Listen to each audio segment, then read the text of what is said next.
चीन को जवाब, इस चौथे अंक में हाजिर हूं आपके सामने फिर एक बार और स्वागत है। कल यकायक हमारे देश के प्रधानमंत्री नरेंद्र मोदी जी यहां लद्दाख में पधारे और उन्होंने सैनिकों को संबोधन किया।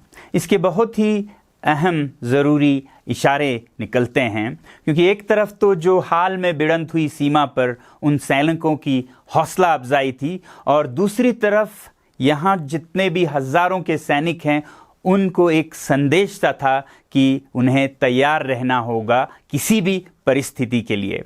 और परिस्थिति कोई भी हो सकती है, चीन का कोई मालूम नहीं रहता है। ये जो बहुत ही बड़े संख्या में सैनिक जमाव हो रहा है सीमा पर, या तो ये एक मनोवैज्ञानिक दबाव भारत पर डालने के लिए हो सकता है या फिर सच में युद्ध की तैयारी हो सकती है। मगर दोनों ही हालत में मेरे ख्याल से प्रधानमंत्री का यहाँ आना एक बहुत ही बड़ा संदेश था चीन के लिए कि अगर ये मनोवैज्ञानिक दबाव है तो उसमें हम आने वाले नहीं हैं, हम तैयार हैं किसी भी हालत के लिए। और अगर युद्ध की तैयारी हो तो फिर उसके लिए हम तैयार हैं। और इस इशारे से शायद चीन के आगे के फैसले पर बहुत असर होगा, और अगर वो युद्ध की सोच रहा है तो शायद दोबारा सोचने पे मजबूर होगा।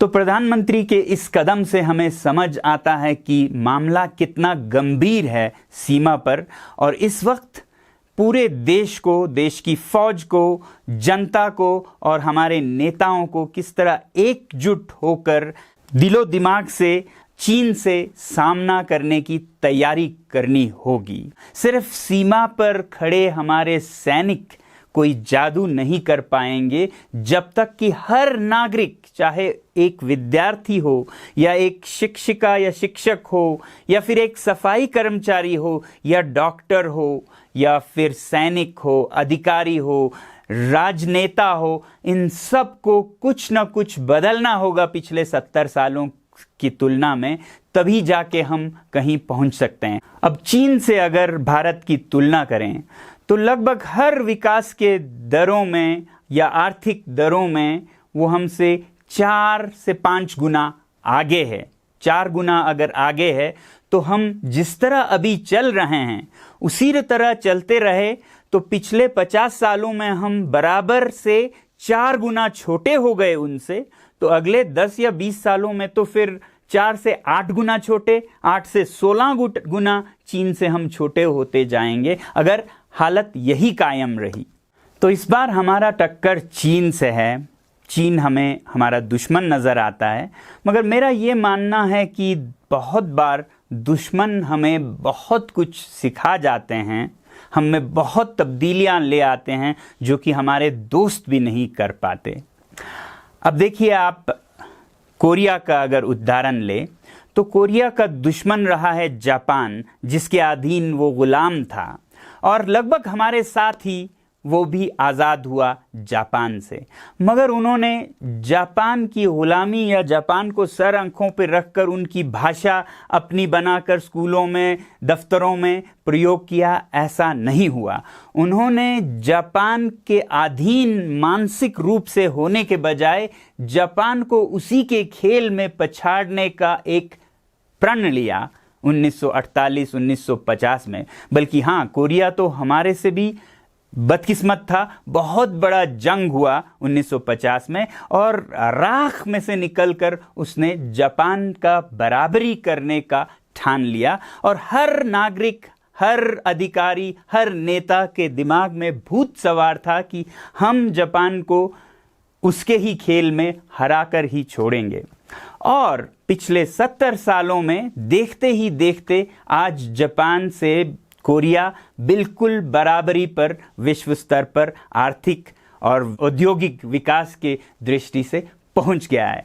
तो जिस तरह कोरिया ने जापान को एक दुश्मन नहीं बल्कि एक प्रेरणा बना ली, एक ब्लेसिंग इन डिस्गाइज बना ली और अपनी उन्नति प्रगति 10 गुना के दर से करके जापान के बराबर पहुंच गया, क्या भारत वही नहीं कर सकता है चीन के साथ? तो भारत भी चीन को एक दुश्मन के बदले एक वेकअप कॉल की तरह भी बना सकता है और देखते ही देखते अपनी प्रगति को संगठित और सुनियोजित कर सकता है। इसके लिए मैं आप लोगों को आज एक फॉर्मूला देना चाहता हूँ। ये फॉर्मूला मेरा नहीं है, ये बहुत ही पुराने हमारे भारत की मेरे ख्याल से परंपरा में से है। एक कहावत है, तू शेर तो मैं सवा शेर। शेर शेर नहीं है, शेर एक किलो के लगभग का वज़न नापने का एक यूनिट है। तो कहावत है कि तू जितना है उससे मैं सवा गुना ज़्यादा हूँ। तू 1 किलो है तो मैं सवा किलो हो सकता हूँ। तो ये सवा का फॉर्मूला मुझे बहुत ही पसंद आया और मैं आज भारत के सामने ये रखना चाहता हूँ। अगर हमें चीन से बराबरी करनी हो, अभी के हालात में युद्ध हो जाएं, तो मेरी उम्मीद है कि हमारे भारत के हर सैनिक अपनी शक्ति जितनी भी है उससे सवा गुना, 1/4 और कहीं से भी वो अपने आप में जान फूंके और इस तरह से आगे बढ़कर मुकाबला करें चीन के बराबरी का। मगर मुमकिन है कि अभी कोई युद्ध जंग ना हो और हमें चीन से बराबरी करने का और समय मिले, तो हमें अगले 10-15 सालों में अगर चीन के बराबर होना है आर्थिक रूप से, विकास के रूप से, शिक्षा के दर से, तो फिर हमें सवा का फॉर्मूला अपनाना होगा। यानी कि जो आज हम कर रहे हैं, जिस तरह से भी कर रहे हैं, चाहे वो आपके फैक्ट्री में सामान बन रहे हो, या अगर आप एक विद्यार्थी हैं तो कितने घंटे आप पढ़ाई कर रहे हो, या आप डॉक्टर हैं तो कितने मरीजों को आप देख रहे हैं, जो भी आप कर रहे हैं उससे सवा गुना करना शुरू कर दीजिए देश के लिए, अगर हम चीन के बराबर होना चाहते हैं अगले कुछ सालों में। तो अगर सवा यानी कि 25% के दर से हमारी प्रगति हो, तो अभी के दर पे जहां चीन हमसे 4 गुना बड़ा है, तो हमें 4 गुना बड़ा अपने आज के दर से होने में 6 साल लगेंगे। तो 6 साल में हम आज के चीन के बराबर हो चुके होंगे।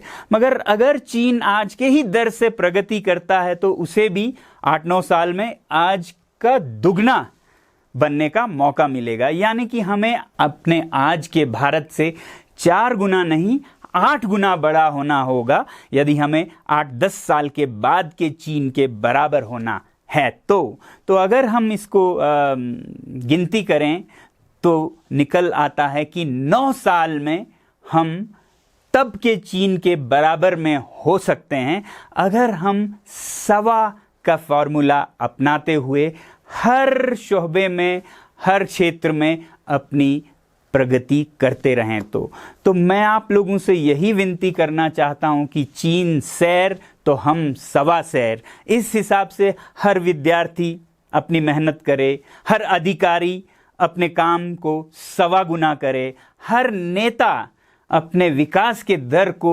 सवा गुना करे, और हर अच्छे गुण भारत में सवा गुना हो। जैसे अगर करप्शन है तो हम अपनी ईमानदारी को सवा गुना बढ़ाएं, अगर हम सुस्त हैं तो हम अपने ऊर्जा को सवा गुना बढ़ाएं, अगर हम लापरवाह हैं तो हम अपने होशियारी को सवा गुना बढ़ाएं। और सवा शेर के इस कहावत के फॉर्मूले पर अगर हम चलते जाएं तो मैं आप लोगों को आश्वासन देना चाहता हूं कि अगले 9 से 10 साल में भारत चीन के बराबर होगा। तो कोई मजाल नहीं होगी कि कोई हम पे आंख उठाकर देखे।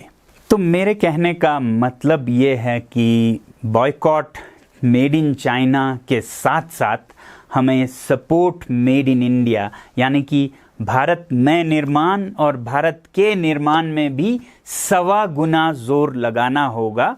क्योंकि आज तो हम बायकॉट मेड इन चाइना से शुरू कर सकते हैं, मगर आगे चल के चीन से बराबरी करनी हो तो हमें अपनी मेहनत, अपने उद्योग को भी बढ़ाना होगा। और ख़ासकर मैं अपने नेताओं से गुजारिश करना चाहूँगा कि वो एक दूसरे पर विश्वास सवा गुना बढ़ाएं, एक दूसरे पर इल्ज़ाम सवा गुना कम करें, ताकि हमारे देश में एकता भी सवा गुना बढ़े और 10 साल के बाद हम सचमुच चीन से कह सकें, तू शेर तो मैं सवा शेर।